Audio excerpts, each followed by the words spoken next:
This is the plaintiff, John Darrell. He says he's a sneaker collector, and he brought 2 pairs of prized Nike Jordans to the defendant's establishment so they could be dry cleaned. Needless to say, the hack botched the job because 1 pair had a big burn hole in the leather. The guy refuses to return the $380 the sneakers are worth, and that is why he's suing him here today.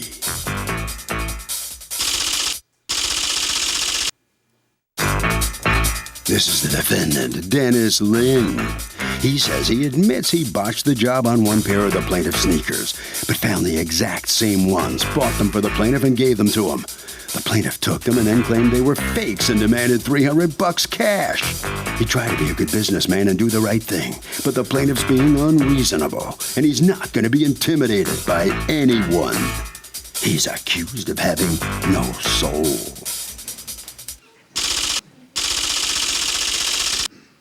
All parties, please raise your right hands. Welcome back to the People's Court. Next case in the docket. The plaintiff is a sneaker freak. He brought 2 pairs of Nike Jordans to the defendant for cleaning and says they got burn holes. But the defendant says, yeah, there were problems, but he gave the defendant another pair. It's the case of hot air Jordans. John Darrell, you are suing DC Cleaners, represented here by Dennis Lynn. Yes. Are you the owner? Yes. Okay. For $380 for sneakers that you brought to be dry cleaned that they ruined. Okay. What happened? Okay, Your Honor. I usually take my sneakers, my good sneakers, to the cleaners to get fixed. Talk to me about good sneakers, because I am 53 years old. I have yet to meet the sneaker that goes to the dry cleaner, but go ahead. Okay. Apparently, there's a lot of you guys out there, right? Tell me what you do. You collect. I like to collect sneakers that are colorful, that feel comfortable, that somebody else might not have. And I like to take good care of my sneakers. I like to hold them. But they're not like you go to the sports authority and you buy a pair of sneakers. That's not the kind of thing you guys do. Okay. You actually go out and wait for like a release of a $400 sneaker. Not me. Not you? I'm not that guy. But I saw Why? one of your shows recently. I met one of those guys recently. I thought you were my second guy. No? And this guy had hundreds of thousands of dollars worth of sneakers. I saw that show. Right. I'm not him. You're not him. I'm not him. Are you small time him or you're not him at all? Okay, I'm just a fly dresser. A fly? I know you fly. I know you fly. I feel I'm the best dressed person in the neighborhood. Well, you're definitely the best dressed person in this room. But Thank you. And I like to wear sneakers that represent how I feel or how I'm dressing. Okay. Like today I have on some sneakers with this outfit. And I brought some sneakers with me that you can't get anyplace else. Let's see them. They don't even make them anymore. All right, let's go. I also bought my hat collection too. I bought my hat collection too. All right. All right. These are the original John Wall sneakers. John Wall's an NBA player, and these are his first sneakers that he came out with. He's only been playing about 2 or 3 years, but you can't buy this sneaker anyplace else, anywhere, because they don't sell them anymore. So it's not very expensive, but it's colorful, it's beautiful, it's stylish, and nobody has them because they wore theirs out. And very few people have them. So part of my collection is something like that. Okay. But I can clean those myself. All right, but in any event, was it unusual for you to have somebody come in and say, will you dry clean my sneakers? No. No, how often does that happen? Apparently there's a lot of stuff that goes on that I don't know about. Okay. How often does that happen? Twice a month. Twice a month somebody comes and says, dry clean my sneakers? Yeah. Wow. Yeah. What's the oddest thing anybody's ever asked you to dry clean? Underwear. I was going to ask you that, but I didn't want to say it out loud because it could be going on and I just don't know about it. All right, so come on back. We're back. Let's talk about what happened. So you take them over there to be dry cleaned, and how much were you being charged for them? $25 a pair. All right, so you brought 2 pairs over. 2 pairs. One of them, everything's fine. The other one, what happens? The other pair had a hole burnt in it, but I didn't see that the first time when I came back. He told me that, oh, listen, your sneakers were dirty on the bottom, and I sent them back to the store to get cleaned. But by then, you had actually seen a burn hole, right? The second time it came back. Oh, the first time it came back, why did you send them back? They were dirty on the sole. So it was truthful, you're saying. And so when they came back, what happened? There was a burn. They damaged the sneaker. Okay, do you have the damaged sneakers here? Yeah. Let me see. What did you pay for the sneakers? $380. There. And when did you pay the $380? About 2 years ago. What are they worth now, according to you? Over 500. In fact, I went. Is it this here? Yeah. I went looking for those sneakers. How did that, hold on one second, I'm sorry, how did that happen? I don't know what he did. Yeah, but you don't know what they... We sent it out. You sent it out. Well, Yeah. what did the guy who you sent it out to say happened? It said the person handling the sneaker mishandled it. Yeah, okay. And so according to you, they now cost $500? Yes. Do you have any evidence of that in the That courtroom? it costs over 500? Yeah. No, but I do have a statement saying that the sneaker's out of stock, that they don't even make it anymore I to know, even but sell it. there's things that are out of stock that are in my closet. And that doesn't make them more valuable. It makes me a hoarder, all right? So, you know what I'm saying? I just cleaned out my closet.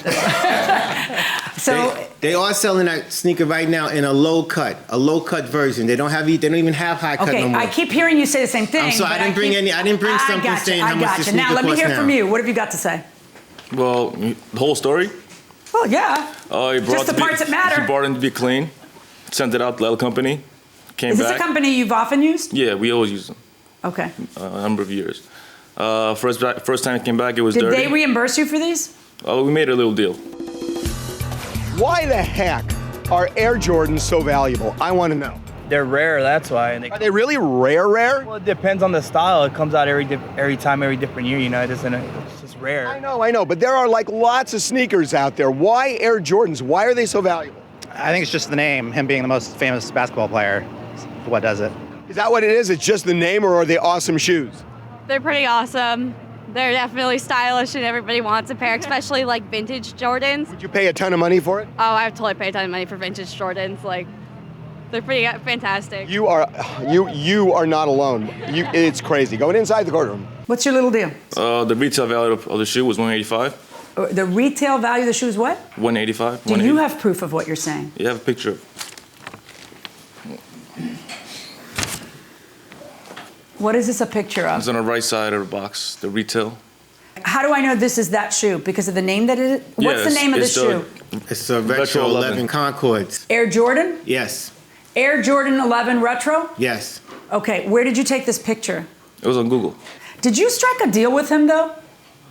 With John Darrell? Yeah. Yeah, Tell I me said about what happened that I'll buy you a new pair of shoes, same exact ones. They came in on the day I said it'll come in. He said they were fake.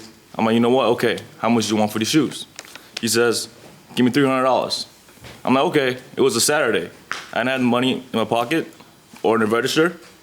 So I told him, you know what? Maybe give me until Monday, Tuesday. I'll give you the full $300 in full. He's like, no, I Did he wasn't. say that? No. Yes, I What, did. according to you, what did he say?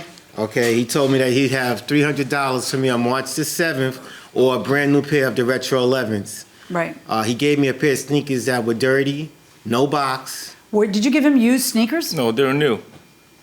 Were they in a box? I called my friend in California, and he sent it to me with no box. Did you guys actually put something in writing? Yes. Let me see what you put in writing.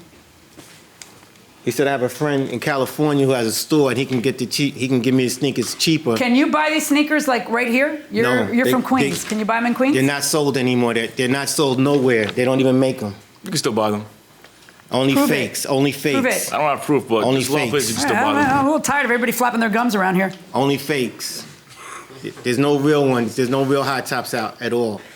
Okay, how did you conclude that they were fakes? I took them to a barbershop, which was right next door to some friends of mine. Of course, where all answers yes, the emanate barbershop, right. oracle. And I the said- barbershop, and I- where and they- all answers come from and to they- all of life's questions. And the guy says, those are doop-de-doop-de-doos. He said, and they were dirty. They said they're So it's dirty. just the guys at the barbershop said they're fake? Yes, they said those are fake. Those are fake. They said No those, higher those, authority than the men at the barbershop. They said God those bless are you. those are doop-de-doop-de-doos. All right, well, if it's good enough for the two of you, it's good enough for me. There was no box. Okay, I got you. You're good. Here's what we're going to do.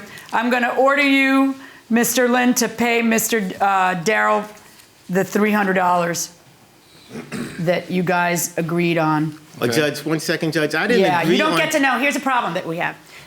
Really, you want to prove to me that I don't know why you didn't just say they're worth $500,000. You can say whatever you want, but you got to prove to me that they've gone up in value and not down. Not everything goes up in value because it's out of stock. It just doesn't. So you've got to be able to prove it to me by some greater authority than the guys at the barbershop, which even they don't say what you're saying. But lucky for you, you have this deal in writing. So I am going to give you the benefit of the doubt and order him to pay you the greater amount than I would have if you didn't have this deal. Was there still something you wanted to say? Yes, ma'am. No, there's not. No when to quit. $300, verdict for the plaintiff. All right, both sides, hold on. Well, the defendant just bought himself a pair of burned Jordan 11 retros, right? Yes, sir. You step up here a little bit. What's you have them right there with you? Yeah. What are you gonna do with your new sneakers? Throw them away. You gonna throw those out? Yeah, these are no good. What? Cause that burn on the side? Yeah. Can't you wear them and just face the other direction? These are actually his, and Well, you just bought them. basically. So you feeling on the outcome here? Fair fair. resolution? Yeah. Yeah. I All don't know right. what to say. All right, you head down there. You hop around the corner. All right, you got your money and you got your doop-de-doos. Yeah. You satisfied here? No, I'm not satisfied. I felt that I could easily prove that those sneakers cost over $500 now. Why did you bring the proof into the courtroom instead of just saying so? I thought I was proving that they did something wrong. That you proved, yes, you proved that. I didn't really believe that I needed to prove that the sneakers actually do cost more now than they did before, but they actually do cost more now. In fact, they're not even being sold. I know. Because nobody can get them. They're not even being made. Yeah. So he couldn't replace them if he wanted to, because they're not being made. All right, we have to live anymore. without them. I should have got about $5,000 out of it. Harvey? Okay, Kurt, so here's the deal. Everybody thinks you can always get the cost to replace the item. That is not true. This is the most common misconception. You can get the depreciated value, in other words, what it's worth at the time it was damaged. That may sound unfair. Sorry, that's the way the law works. I don't make it, I just say it.